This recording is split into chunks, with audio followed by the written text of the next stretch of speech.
দর্শক আসসালামু আলাইকুম। দেশ এবং প্রবাস থেকে যারা আমার এই ভিডিও দেখছেন সবাইকে আন্তরিক শুভেচ্ছা এবং অভিনন্দন। দর্শক, নতুন একটি খবর আপনাদের মাঝে শেয়ার করব। সেটি হলো যে আপনারা জানেন এনসিপির অন্যতম সমন্বয়ক আব্দুল হান্নান মাসুদ, যাকে সবাই চিনেন, বেশ আলোচিত এবং সমালোচিত বলা যায় বর্তমান সময়ে, তার বিরুদ্ধে একটি কারণ দর্শানোর নোটিশ দিয়েছেন। আপনারা জানেন যে গত 20 তারিখ বা গতকালকের ঘটনা, যেটা হলো যে তিনি ধানমন্ডির একটি থানা থেকে 3জন বিশৃঙ্খলার অভিযোগ করা হয় এবং ধানমন্ডি থানা তাদেরকে গ্রেপ্তার করেন এবং হান্নান মাসুদ পরবর্তীতে তাদেরকে ছাড়িয়ে আনেন।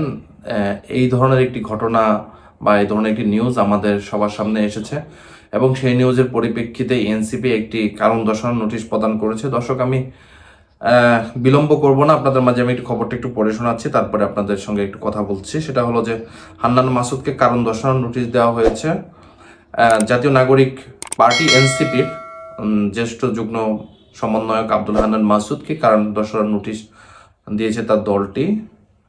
তারপর বলা হচ্ছে যে বুধবার 29 মে সকালে এনসিপির মুখ্য সদস্য সচিব দপ্তর সালেহ উদ্দিন সিপাত স্বাক্ষরিত এক নোটিশে এ তথ্য জানানো হয়েছে। ধানমন্ডি থানার একটি ঘটনায় আটক 3 জনকে মুচলেখা দিয়ে 20 মে মঙ্গলবার ছাড়িয়ে আনার ঘটনাকে কেন্দ্র করে এই নোটিশ দেওয়া হয়েছে তাকে। আগামী 3 কার্য দিবসের মধ্যে এই বিষয়ে লিখিত ব্যাখ্যা প্রদান করতে বলা হয়েছে হান্নান মাসুদকে। হান্নান মাসুদ থানায় যাওয়ার 3 জনকে ছাড়িয়ে আনার বিষয়ে বিভিন্ন মহলে এবং সমালোচনার সৃষ্টি হয়। এর পরিপ্রেক্ষিতে এনসিপির পক্ষ থেকে কারণ দর্শানোর নোটিশ দেওয়া হয়েছে। নোটিশে বলা হয়েছে, গতকাল মঙ্গলবার 20 মে ধানমন্ডি থানায় আওতাভুক্ত একটি আবাসিক এলাকায় সমন্বয় পরিচয়ে বিশৃঙ্খলা করার অভিযোগে 3 জনকে আটক করে ধানমন্ডি থানা পুলিশ। উল্লেখ্য যে বৈষম্য বিরোধী ছাত্র আন্দোলন কেন্দ্রীয় কমিটি উক্ত 3 জনের অন্যতম বৈষম্য বিরোধী ছাত্র আন্দোলনের মোহাম্মদ থানার আহ্বায়ক সাইফুল ইসলাম রাব্বিকে নৈতিকতা স্থূলতার কারণে অব্যাহতি দেওয়া হয়েছে। এত সত্ত্বেও আপনি সংশ্লিষ্ট থানায় উপস্থিত হয়ে আটক 3 জনের মুচলেখা দিয়ে তাদেরকে জামিন করিয়েছেন। এই ঘটনার পরিপ্রেক্ষিতে আপনার ব্যাখ্যা এবং আপনার বিরুদ্ধে কেন সাংগঠনিক ব্যবস্থা গ্রহণ করা হবে না তার লিখিত বিবরণ আগামী 3 দিনের মধ্যে শৃঙ্খলা কমিটির প্রধানের নিকট উপস্থাপন করার আহ্বান জানিয়েছেন। দর্শক, এই ছিল মোটামুটি ঘটনা।